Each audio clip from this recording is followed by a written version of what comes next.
What's going on, everyone? Vampyr Gaming here, and yes, this is a tier list video. But before we begin, kind of just wanted to take a look at the results we've seen so far. It is really like these are the Eggman event. Then we have Carta Magica Online, Auckland in, I want to say, Australia, Bologna, Chile, and we had two Chile. One on Saturday, one on Sunday, and these are just kind of the results. So we're going to use this. So usually we will take a look at the Japanese or Asian meta to really base our thesis off of and kind of structure these tier lists and take data from there. We don't have that this time around. It is gone because they did the ban list and the forbidden pair. So we of course lost Nami, and then blue purple Luffy has some changes. But with Japan in mind, let's go ahead and jump to a word from our sponsor, Buyee. If you've ever bought Japanese singles, you know they can be drastically cheaper than their English counterparts and a great way to fill collections. They aren't for play, but they are perfect for your collection. Buyee is a service I've used to get singles, and by using Buyee, you can buy anything from Japan. They place orders or bids on items for you, and they're shipped directly to their warehouse and then shipped directly to you without any middleman, price hikes, anything like that. You can shop Rakuten, Amazon JP, Yahoo Auctions, and my favorite, Mercari.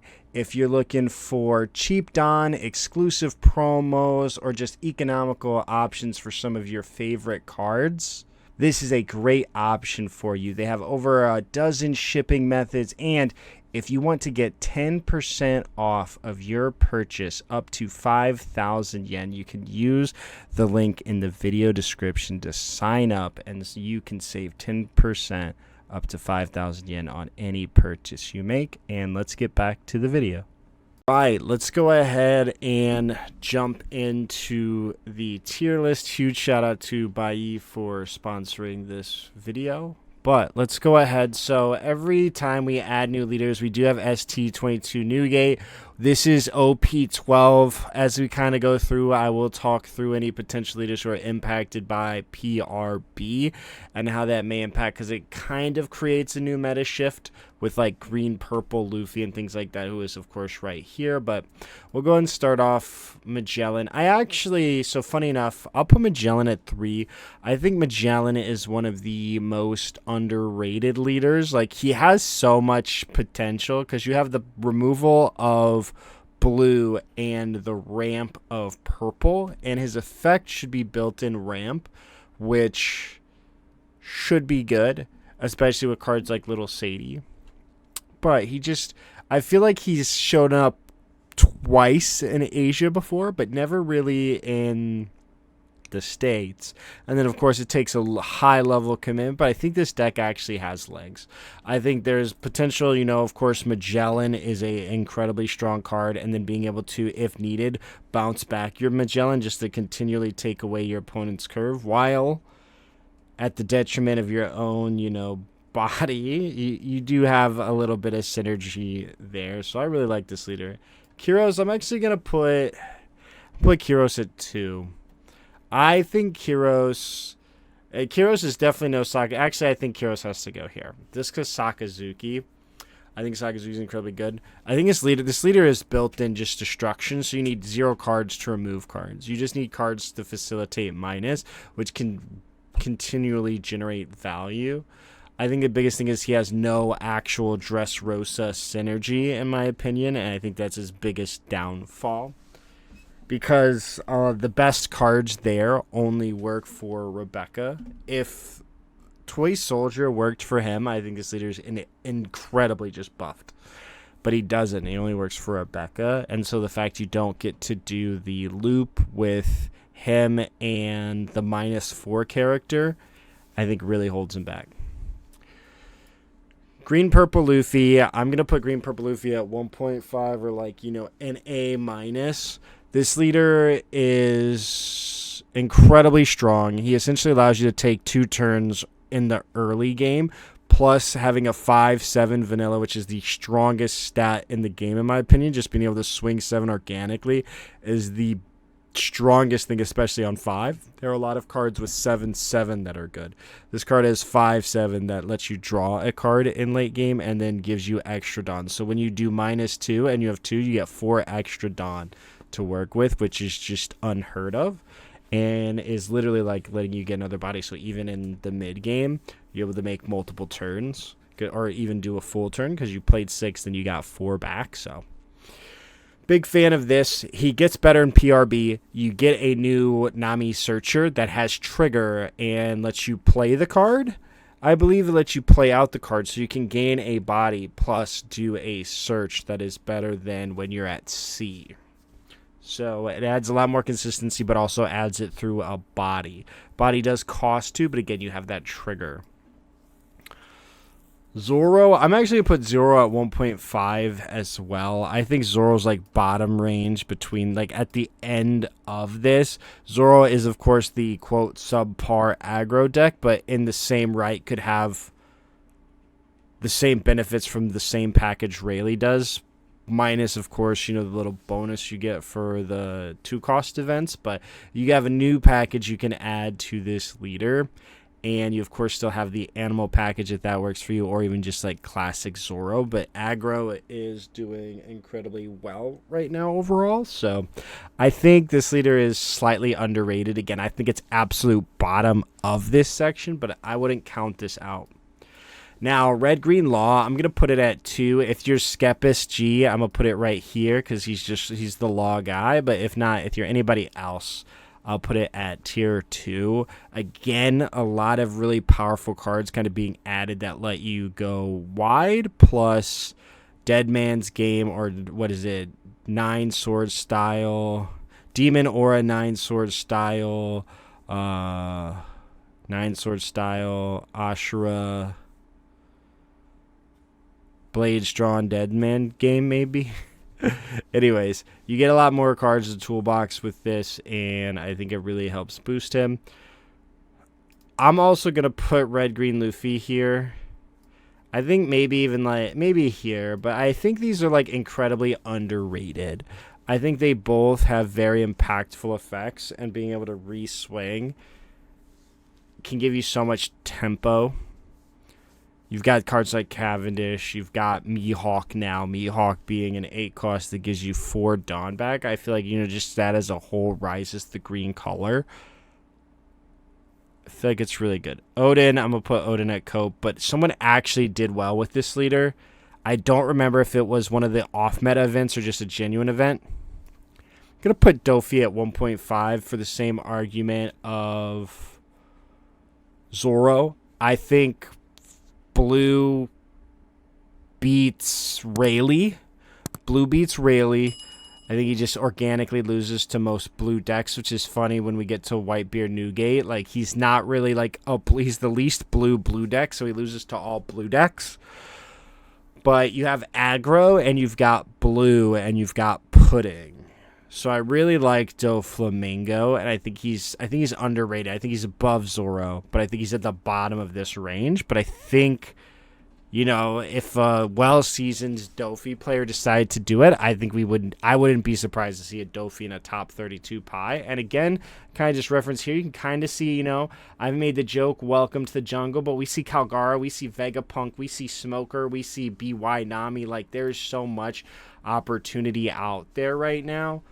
I wouldn't discount Doflamingo. I can't. I've, of course, got Blurple Kaido. I'm going to put him at 3. Again, I think that he's got Oniganshima, and I think, like, this card's win percentage, like, any leader with Oniganshima's win percentage goes up drastically if you see it on curve.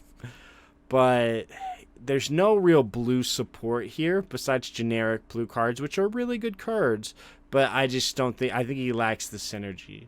Same thing here with like Blurple Croc. He actually does have both sides, but I think they've just neglected him too much. But free events, or he draws one with an event, and then you can use the other guy and get free events. King is Cope. King is reverse Zoro, but somehow this is really strong and this is really weak. I'm going to put Whitebeard at 2.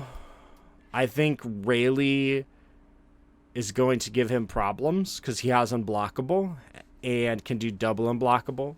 So I think he's really good. If you're JCM, I think it's here, but otherwise I think it's right here.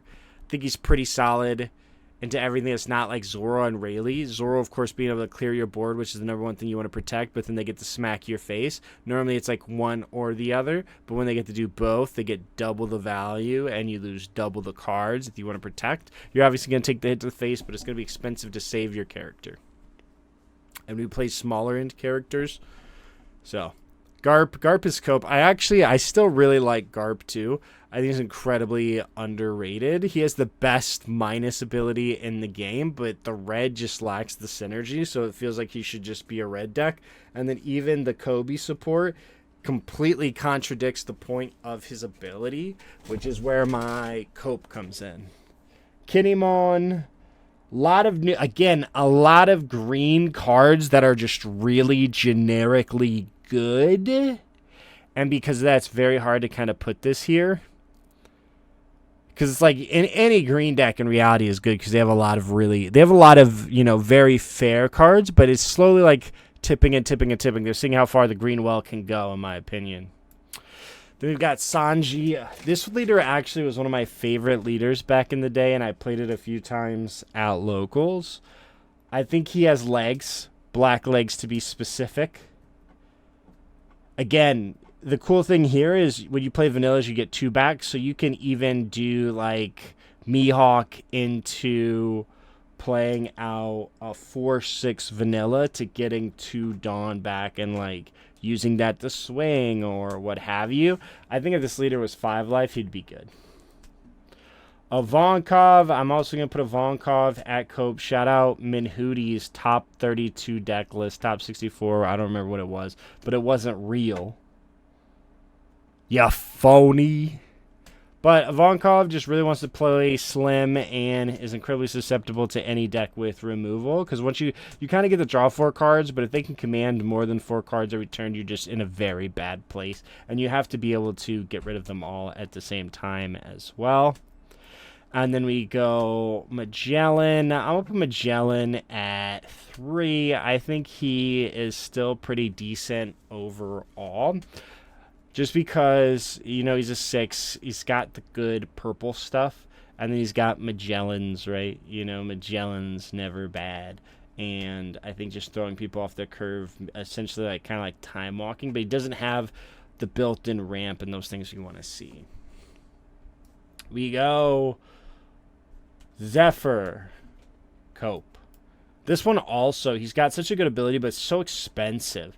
-4, and you get the KO. So it's like similar thesis as Kiros. You get to use this. You can use cards like Sanji Pudding. That was one of my Texan King. It's like playing Sanji Pudding because it's like, okay, well, I'm going to get one back. And it actually opens up a whole new array of plays. Plus, of course, drawing potential as well.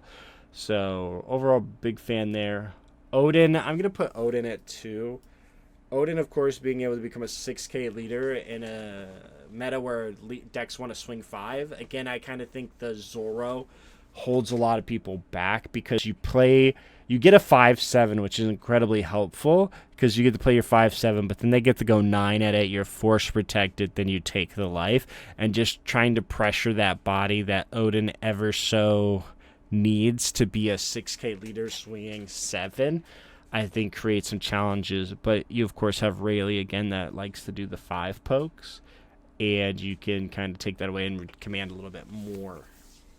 And then of course you can play Newgate as well and go up. Smoker, I'll put Smoker at 2. Black of course has taken the brunt of everything that is bans, right?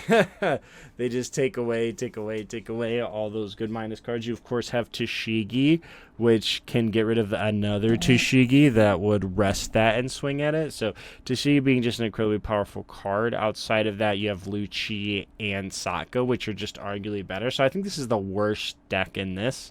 I think this is the absolute worst. This would be more like a 2.5 in my opinion. Ace 2. He's good. I don't know that he's that good anymore. Again, same thing here as like Whitebeard. if they go after your bodies, it hurts a lot because it's one or the other, and so Zoro is like a big weak point and kind of like gatekeeps this because they go up body, go up face, and it's like, well, you can get out of one or the other, and it's like, okay, well, I give you cards for this when you really just want to give them both because then you just lose cards really fast. But I think this is still decent. It's probably 3. Kuro is cope. Enough said. Arlong's tough too. I think I'm gonna put Arlong at 3, but Arlong could be 2. He's got green and yellow, which both have really strong cards. Green has really strong cards.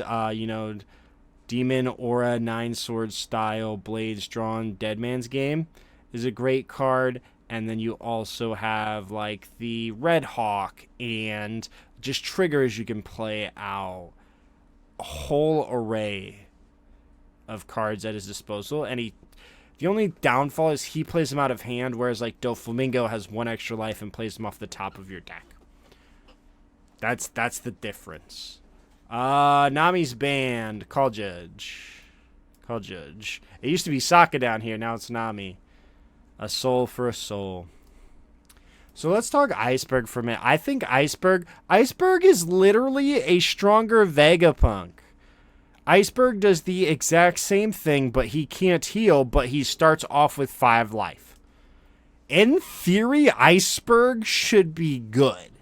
He's 5 life Vegapunk. And from that lens, I've always felt like he should be stronger. I think the biggest thing, of course, is Vegapunk is arc relevant, so they have a big branding push to push relevant content to the anime in the TCG, which really helped carry him. But from the thesis of if Vegapunk's good, Ice Cube or Iceberg should be decent, should be playable, should be able to win a game now and then. This Lucci, tier 0. No, not really. This Lucci's cope. Other Lucci's just better.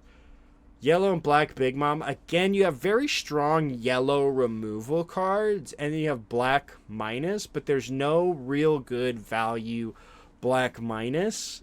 That isn't like Kuzan. They took away like Great Eruption. And, you do Great Eruption Gadatsu. Or like like things like that could just be nasty. Or even Great Eruption play out Katakuri Tuckaten. Like, so many different options. I think that they just don't have the key cards. Like, or even like the Zeus, right? You could do like Great Eruption Zeus KO A7. There's so much potential. I've actually seen Katakuri. I'm going to put him at the top of 2. There was a Katakuri playing for top 64, top 32 that lost and just didn't make it afterwards. But they were X2 into the final round. So it's not just cope. And of course, yellow decks are just kind of good into Rayleigh right now. So if you just face a Rayleigh bracket, you have a lot going for you in yellow. I'm going to put Vivi at 3. I think Vivi has a very good leader ability, and I think drawing a card is incredibly underrated. There's actually a new Vivi coming out in EBO3 that I'm excited for because it has a very similar ability, but it's almost like it's like a stronger spin on it. I like the 5 life, and I like being able to attack, but they kind of took that still, and I believe it's a 4 life, so it's very unique, but they kind of kept... You get to pick your battle, which is just... It's so interesting, the approach, but I think it was such a healthy edit. My man, Karar, has been kind of cooking on this. Again, I feel like there's like a 2.5 here that is rightfully so. I don't think it's bad, because you get 2 free Dawn, and like in the same argument, Rosinante's a strong card. The 5 cost, we've seen that in action, which when a card typically has a leader's ability, it makes it strong. But this, of course, has a card's ability that we've considered strong. And you've got, again, like that green-purple, and a lot of cards have been added to support these just over the time. So I think he should be better. And I think he should be like 2.5. E-Shell. Cope. It's crazy how bad these two colors work together. It is crazy how bad they are together. Rebecca. I'll put Rebecca. I want to put Rebecca here, but I feel like Rebecca's still here. But again, like 2.5. I don't think it's good enough because I think like 2 has some merit and should be respected. And I think it's like as good as Law in some matchups or even better than Law. But I don't think she just has the juice to keep going. And maybe I'm wrong. Because like Black and Blue, there's only one other Black and Blue leader and he got banned. So it shows you just the power of the color combination. He also had 2 free effects.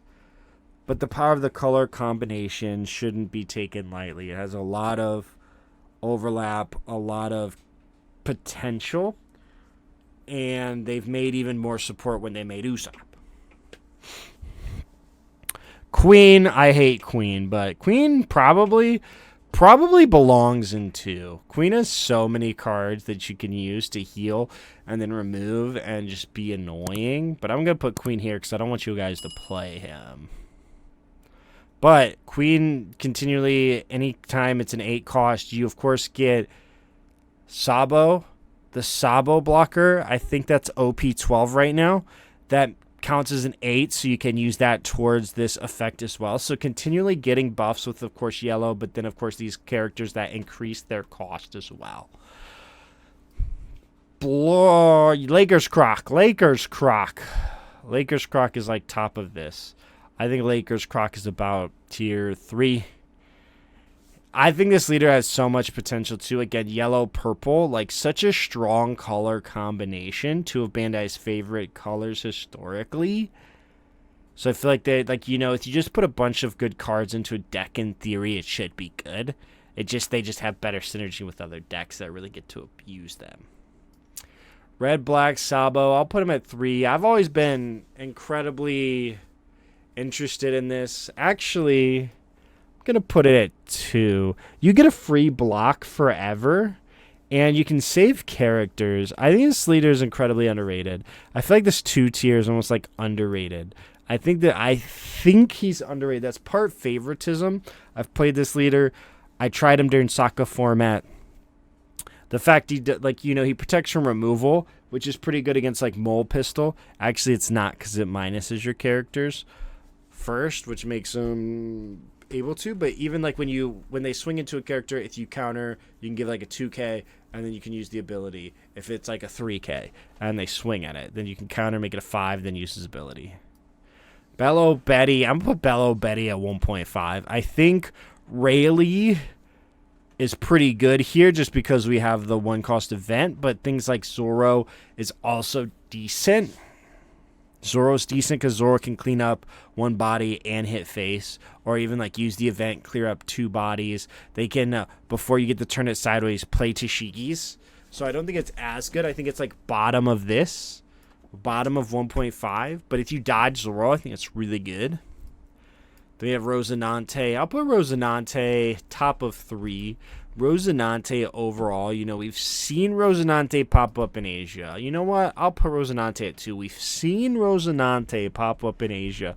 I believe he's won like 2 or 3 flagships, which I think deserves some notoriety here. We've seen like the Fishman engine. Shout out Atrocious Jake. We've seen so many different things. But I think bottom of 2. I think he's like bottom of 2. If I had like bottom of 2, probably these 2. And these are like questionable 3s. Sakazuki. I think Sakazuki's like upper end 1.5. Do I think Sakazuki is bait? Yes, but we've also seen results. We see Sakazuki in 2 of them, I believe. 1, we see Sakazuki in LATAM, Chile. And then we see no others. Okay. I thought we saw more than 1, but I've seen him show up at a number of events. I think he falls off once we get Emu, because you can do nothing about this body. Oh, okay, great. Everybody gets a Burgess. Great. Have a good day. Outside of that, though, I think he's 1.5. I think You know, if we see him, it's not going to be a surprise to see him in top 32. I think that's kind of like what these are. This is not a surprise in top 32. This, you know, is a welcomed top 64, welcomed top 32, but I think we will see these at some point in top 32 to some degree, and it's just not surprising. Purple Luffy, I'm also going to put Purple Luffy at 1.5.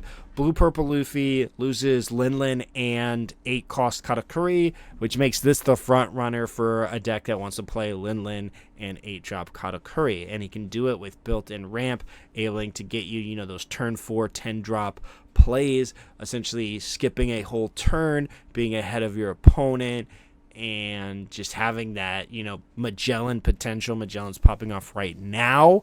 And then just being able to take, you know, you get the 10 before them. You can turn walk them if you play 2 Magellans, which is effectively puts them back a turn. And when you're playing curved decks or this or that, can be incredibly impactful.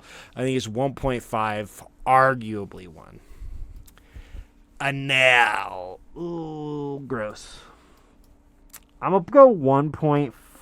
But I want to say he's 2. This is like 1.75. Now, of course, really good into Rayleigh. And pretty good into Zoro. But, like, really bad into anything else. And, I mean, I think good Zoro players beat him. But, you know, the top 2, that's why everybody's trying to play him against, why Barty K, Bartholomew Kuma is way up. I feel blessed because of Anel. So I think there's some merit here, but we see him in LATAM, which LATAM loves Anel. Oh, we do see him in the triple winner box as well. So smaller scale events, but yeah, I mean he's like kind of 2. I think by definition he's 2, but by luck factor he's 1.5. This is one leader that I wish was really good.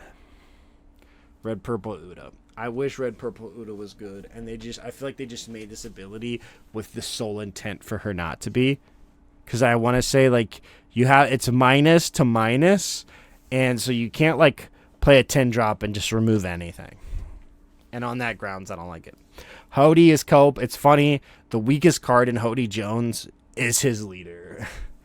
If his leader just didn't have the rest effect, I think this leader is incredibly strong. But they made him so balanced. Too balanced. I'm going to put Perona at Cope. I am so sorry, y'all. Perona at Cope. Yamato. I'm going to put Yamato at 2. I don't think Yamato has the gas, especially with Rayleigh around, just to like live forever and minus everything, and just plays a ton of counter. They don't play blockers, but they do have a ton of counter. The matchup can be scary, but you do have like Momonosuke, Loop, Heal, things like that. You know, you put a 2K, play a 2K, tuck a Kikinojo into life, and then you play out the one guy, stack it back, get your 2K back, and can kind of like heal life. So yellow is slightly just advantageous just in the nature of their cards for Rayleigh, but still don't think it has what it takes, especially like against something like Zoro is going to clear your body, hit your face, clear your body, hit your face. Reiju, I'm also going to put Reiju at 2. I think Zoro is pretty good into Reiju, but Reiju being able to draw infinity cards incentivizes Reiju to kind of counter out, because they're just going to play another Reiju and draw more cards. Pretty good deal. And on that grounds, I think, too, you know, if it's your lucky day, you can, again, wouldn't be surprised to see Reiju in like a top 32, top 64 situation. Gecko Moria, you know, we don't have Moria. I just don't think Moria has what it takes anymore. Put Moria at 3. Dragon, we did see, funny enough, this is crazy, I'm going to put Moria here, but I'm going to put Dragon here. I want to say we saw a Dragon, OP12, playing the Rayleigh engine, perhaps in top 8 at a GAO, Grand Asia opening. I think there was that, so he has some merit, so I'll give him the tier 2. I think he's like mid-tier 2. Because again, like all the cards are good, and he's a strong aggro deck, and that's why Rayleigh does well. So, Bonnie, I'm going to put Bonnie at 1.5. Maybe even 1.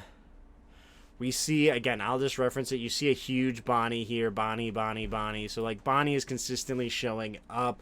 No surprises here. I think Bonnie deserves that tier 1 spot to A tier. Just absolutely strong leader. Forever strong. You get Dead Man's Game. Demon Aura 9 Sword Style. Blades Drawn. Dead Man's Game. And you, of course, get 10 drop, which is incredibly powerful, so your opponent can't go unblockable at you. So many different things. You get to rest this, do that. Yep. Boa, I'll put Boa at 2. I'll put Boa at 3. Boa, of course, is an incredibly strong value argument that I really like, but I just don't think she has what it takes to keep up in this format. Slow Beam. I'm going to put Foxy at 3-2. I feel like Foxy has so much potential because you can play 7-cost Foxy and then you minus all your opponent's characters by 1. And then you can play another one and susceptible to Mole Pistol. But it's like a cheaper 10-drop Shanks. And then the moment you turn everything sideways, Zoro goes 8 at 8 and 8 at life. So I don't know. Lucci, I'm going to put Lucci at 1.5. I think it's like Lucci and Sokka. The big thing that Lucci has, of course, is 1 extra life, which does matter in a format with aggro. But we do kind of see Lucci hanging around. I think Lucci is pretty good. You know, it's hard to battle a removal deck, especially like when you have a lot of Bonnie starting to show up and people wanting to play green. But Bonnie being a very bad matchup for Lucci. Lucci being a very bad matchup for Bonnie, I think it has some legs. Vegapunk. I'll put Vegapunk 1.5. We got second place. Arguably tier 1, but we just haven't seen it enough. But Vegapunk did make it all the way through a top cut into playing for first. And I hear that there were some misplays and they potentially had Lethal, could have won it. And then they were across the board for both players. But Vegapunk really showing his teeth, his grit. Again, how can Vegapunk be so good, but Iceberg be so bad? You do, of course, you know, there's things like Tashigi. You have Rocket Luffy. You have recyclable blockers. You have the Vegapunk that lets you double blocker. So many different lines of play. So many different things you can do. Stage, then you restand, making it hard for Zoro to swing into it. Just so many different things going your way. Boku with Doctor. Tier Cope. Marco. Put Marco at 2. Marco isn't incredibly strong when there is aggro in the format with like Rayleigh. His worst matchup is, of course, aggro. You do have many cards that play very good into Rayleigh. I just don't think, like, you know, the moment you hit 0, they can hit you unblockable. And it's done. You don't have a lot of card value again. So I just don't think he has what it takes to be worthy of that tier 2 title. I'm going to put Carrot at 2. I'm going to put Carrot at 2. Being able to Electric Luna seems to be very strong right now. It was in the winning Zoro list. So on those grounds, I think Carrot has merit to be tier 2. King is Cope, but he's like one of my favorite Copes. I want this deck to be good so bad, but they won't give this deck good cards. Putting tier 3. I mean, turboing a Linlin is still really good. I'm going to put Calgara at 2. We do see a top 8 Calgara making it through top cut, which means you're winning 2 of 3 games against really strong players most of the time. With that in mind, I think Calgara is worthy of tier 2. I think there's an argument for tier 1.5, but you know, there are one-offs. Yellow can just be lucky and win. You just have to be lucky to win with yellow sometimes. I lost because of yellow luck, so it happens. But it does, of course, require some skill to get you all the way there as well. So if he shows up again, great. If not, you know, I think he's already proven he can show up in those top tables. Shanks! I'm going to go 1.5. I'm going to go 1.5, and I know I shouldn't, and it's kind of favoritism. Bad against Rayleigh. He loses to true aggro decks, but I think against green decks, he's still pretty good. You know, you play your 5, but it's really just to fill your curve, so they kind of just get to remove it for free against Zoro, but then your late game is so strong that, like, you know, you play your 10 drops. They do, of course, have 5/7. We don't have a 5/7. We do get new cards in PRB, which I think kind of elevate this. It kind of creates a little shift because we get a new value play and a blocker as well. So he replaces himself, and then you get the blocker value. So I'm a big fan of the new Lucky Roo, and I think it helps the deck a lot. And the new Law as well, which allows you to minus and swing. Turns out to be pretty good as well. Lim. I'm going to put Lim at 2. Lim did just win a Chinose Cup. Chinose? My bad, bro. But Lim did just win that. Has potential, again, if it shows up, not surprising and welcomed, and has the potential to show up. Buggy. I think Buggy's just out now, which is crazy, and I could be wrong. I would love to be wrong about the Genius Jester. But your card gets rested and swung into by Zoro, and you're just like, oh, great. And like, I think I'll do it again. And you're like, oh, I have no bodies. How can I 10 drop? And you're like, you don't. That's neat part. You don't. So, that's where I'm at on that. Black, purple, I think also tier 3. You, of course, have Beer Luffy, who lets you become a 7, which could potentially be good against Rayleigh. But I think they just hit you too hard, too fast before you can even do that. And then, of course, they have Mole Pistol as well. I want to say tier 2 on my queen so bad. I want to. I'll say she's tier 2. You got Gum Gum Giant. You can't be a bad deck if you have Gum Gum Giant.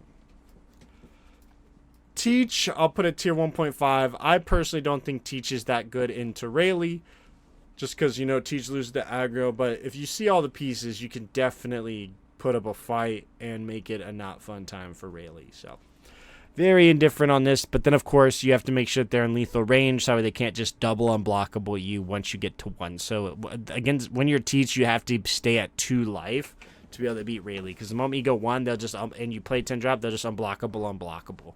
And if they get into that position, you know, you're still just going to lose. Smoker, I'm going to put Smoker at 1.52. You, of course, get to play 8-drop Kid. You get free 7,000 power blockers. And that plus 1,000 power goes a long way against a deck like Zoro. It makes it just a little bit harder. Those bodies you normally could clear, now, you know, it's very questionable. You're swinging at a 7. Then, you know, they give you a 2K, and you're like, oh, okay. And then you swing at their face, and then they're going to take. And they're going to wall up with 8 Kid, which is also pretty good. Then we, of course, got Caesar Clown. I'm going to put Caesar at Cope. I actually think this leader has so much potential. Like, if the other meta leaders just didn't exist, I think this leader's, like, incredibly strong. Same with Sugar. I think if, like, the other meta lead, if you just delete everything, like, right here and up, I think these leaders are very strong. I think these leaders are very strong. I'll also put GY here at 2. I think he kind of takes a step down. I know Jerry was playing him, and I think he saw some results. But I feel like a part of it is Cope. Usopp's probably like top of tier 3, tier 2 now. Replacing your cards is really good, but we're not playing removal formats, so. Yellow Kid. I'm going to put Kid at 2. Just because I think Enel is the better yellow deck still. And I think yellow, of course, really good into Rayleigh, kind of into everything else. Maybe Zoro as well. I know Enel is. Because, like, oh, like, you know, you just, the extra swing at face is incredibly welcomed. Kobe. I think Kobe's tier 3 right now. I don't think Kobe has what it takes. Same with Jinbei.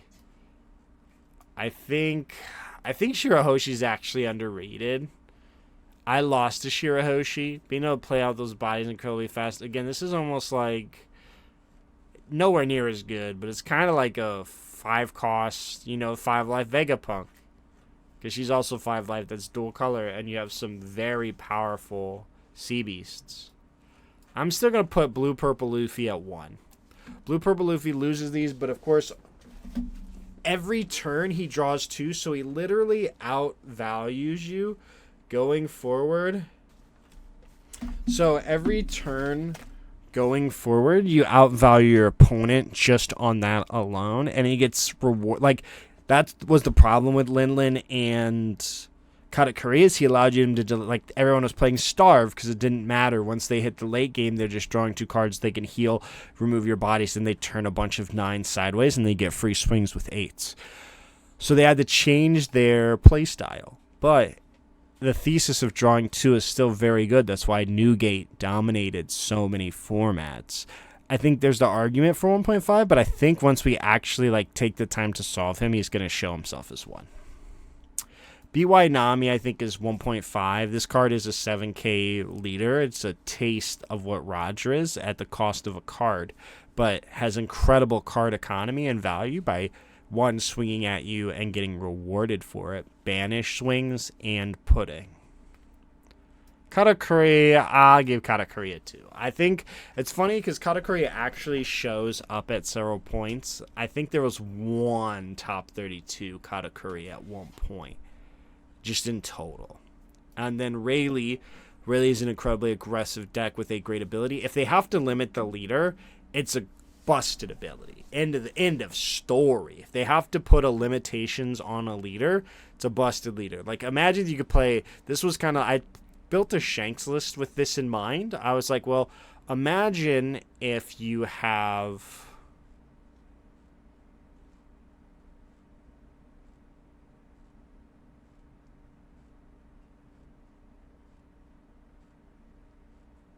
if you have 8-drop Rayleigh and you get to play that in late game, and then you can play 8-drop Rayleigh and leave up the events, right? So I was like, it's nowhere near as good in Shanks, but I was like, imagine you play, you play your 10 drops, you get to go wide, you get to put on this pressure, like, similar thing. I was like, so I took an approach, like, what if you could play top end? Like, what if I could play a Beckman? What if I could play a Rayleigh? And I just, it really shows, swinging 9 for 1 Dawn, if you just commit 2 somewhere else with the Luffy, very strong.